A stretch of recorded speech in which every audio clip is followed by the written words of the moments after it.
Dans le football moderne, certains dossiers de mercato se construisent dans la durée, bien avant qu'une décision concrète ne soit prise. Le cas de João Pedro s'inscrit précisément dans cette logique d'observation progressive, plutôt que dans une négociation avancée. Selon les informations évoquées, le FC Barcelona porterait une attention particulière au joueur, avec un suivi déjà entamé depuis son passage en Angleterre, notamment à Brighton et au Albion. Ce type de suivi est fréquent dans les grands clubs, il ne s'agit pas encore d'un transfert en préparation, mais d'une évaluation continue des performances et du profil du joueur. João Pedro est un attaquant capable d'évoluer dans plusieurs positions offensives. Il peut jouer en pointe, mais aussi en soutien ou sur les côtés selon les systèmes. Cette polyvalence est un élément important dans le football actuel, où les entraîneurs recherchent des joueurs capables de s'adapter à différents rôles au cours d'un même match.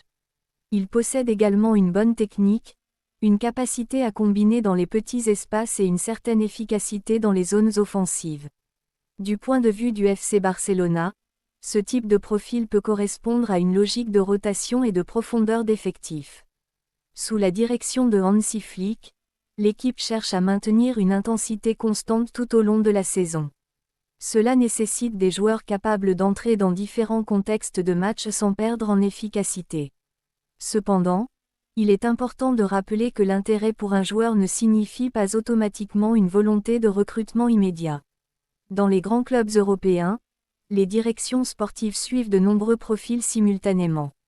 Ces suivis servent à anticiper le marché, identifier des opportunités et préparer d'éventuelles fenêtres de transfert futures.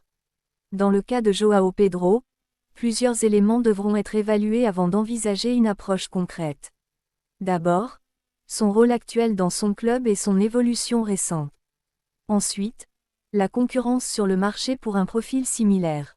Enfin, la compatibilité avec les besoins réels du FC Barcelona, qui doit déjà gérer plusieurs priorités dans son effectif. Il faut aussi prendre en compte la dimension économique. Brighton est un club qui sait bien valoriser ses joueurs et qui n'est pas obligé de vendre rapidement. Cela signifie que toute opération potentielle nécessiterait une réflexion approfondie sur le coût réel du transfert. Du côté du FC Barcelona, la stratégie actuelle consiste généralement à équilibrer les recrutements entre joueurs confirmés et profils en développement. João Pedro pourrait entrer dans la deuxième catégorie, un joueur à potentiel, encore en progression, mais déjà exposé à un niveau compétitif élevé. Il est également important de souligner que ce type d'information fait partie du fonctionnement normal du mercato. Les clubs surveillent des dizaines de joueurs sans que cela débouche forcément sur des offres. Le suivi de Deco, dans ce contexte, peut simplement refléter une analyse de long terme plutôt qu'un projet immédiat.